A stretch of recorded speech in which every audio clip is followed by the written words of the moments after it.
নমস্কার, আজ আমরা আপনাদের দেখাতে চলেছি আমের চাটনি। এই আমের চাটনির প্রধান উপকরণ স্বভাবতই আম। এখানে মোটামুটি কাঁচা আম দুটো কাঁচা আম সিদ্ধ করে রাখা আছে, ভালো করে সিদ্ধ করে রাখা রয়েছে। তারপর যে প্রধান উপকরণটা লাগবে আমের চাটনিটা করতে গেলে তা হলো এখানে তেল, এখানে Emami healthy and tasty rice bran oil রয়েছে। এছাড়া আর যে যে সহ উপকরণগুলো লাগবে সেগুলি হলো শুকনো লঙ্কা, কালো সর্ষে, চিনি স্বাদমতো বা প্রয়োজন মতো চিনি, হলুদ গুঁড়ো বা টারমারিক পাউডার, নুন স্বাদমতো বা প্রয়োজন মতো নুন, ভাজা মশলার গুঁড়ো আর কিশমিশ। তো আমরা মোটামুটি এই তীব্র গরমের মাঝে এই সুন্দর একটা পদের উপকরণ এবং নানান সহ উপকরণের সাথে পরিচয়টা একে একে সারলাম। এবার চলুন দেখে নিই ঝটপট কী করে এই উপকরণগুলি সহযোগে পুরো ব্যাপারটা তৈরি করে ফেলা যায়। এখন কড়াইতে সবার প্রথমে কড়াইতে 1 চামচ মতো তেল দিলাম।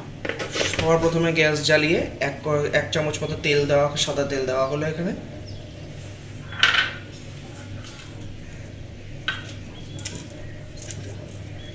তারপর তেলটা একটু গরম হলে 2 শুকনো লঙ্কা ফোড়নে দেয়া হলো।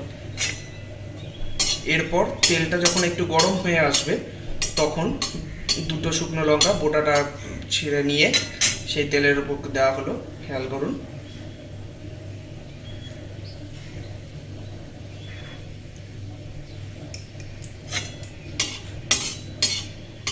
লঙ্কাটা একটু ভাজা হলে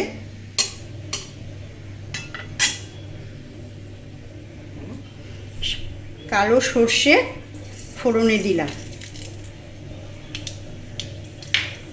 লঙ্কাটা সামান্য ভাজা হয়ে গেলে কালো সর্ষে ফোড়নের জন্য দেওয়া হলো। সবার প্রথমে কড়াইতে তেল দিয়ে কিছুটা গরম করতে দেওয়া হয়েছিল।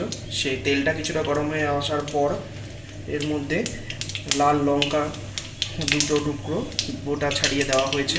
তো সেটা কিছুটা ভাজা হয়ে আসার পর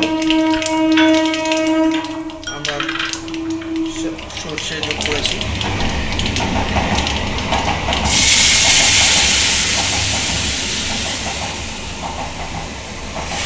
এবার যে 2 কাঁচা আম ভালো করে সিদ্ধ করে রাখা ছিল সেটা আমরা কড়াইয়ের মধ্যে ঢেলে দিলাম। খেয়াল করুন, ফোড়ন দেওয়া হয়ে গেলে পর যে 2 কাঁচা আম ভালো করে সিদ্ধ করে রেখে দেওয়া ছিল আমাদের সাথে, সেই উপকরণটা আমরা কড়াইয়ের মধ্যে ঢেলে দিয়েছি। এবার আমরা নুন দিলাম। এবার স্বাদমতো বা প্রয়োজন মতো নুন যোগ করা হলো। এবার একটু সামান্য হলুদ দিলাম। আপনারা আজকে দেখছেন সম্পূর্ণ ঘরোয়াভাবে আমের চাটনি কীভাবে খুব সহজে করে ফেলা যায় তার পদ্ধতি বা প্রণালী।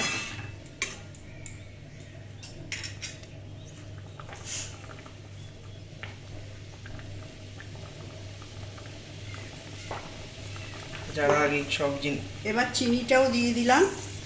তারপর চিনি যোগ করা হলো। আপনারা খেয়াল করুন পরপর একটা উপকরণের সাথে বিভিন্ন সহ উপকরণগুলো আমরা যোগ করছি। চিনিটা একটু গলে যায়, কিছুক্ষণ রাখতে হবে যাতে চিনিটা একটু গলে আসে। এই 2-3 মিনিট, প্রায় 2-3 মিনিট মতো রাখতে হবে যাতে চিনিটা বেশ ভালো করে গলে আসে। এবার চিনিটা চাটনির সাথে মিশে এসছে, সেই জন্য আমরা কিছুক্ষণ চিনিটা দিয়ে রেখেছিলাম। 2-3 মিনিট পর যখন চিনিটা মোটামুটি হয়ে এসছে, মিশে গেছে, তখন আমরা একটু ভাজা মশলা ছড়িয়ে দিলাম। এটার মধ্যে ধনে, জিরে আর মৌরি ভেজে গুঁড়ো করা আছে। চিনিটা ভালোভাবে মিশে যাওয়ার পর আমরা কিছুটা ভাজা মশলা যোগ করেছি। এবার আমরা কিশমিশ দিলাম।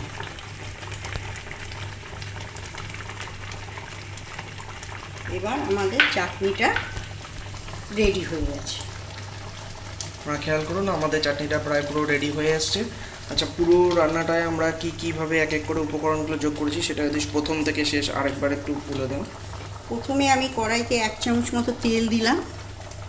1 চামচ তেল দিয়ে তার মধ্যে শুকনো লঙ্কা দিলাম আর কালো সর্ষে ফোড়ন দিয়ে সিদ্ধ করে রাখা আমটা ওর মধ্যে ঢেলে দিলাম।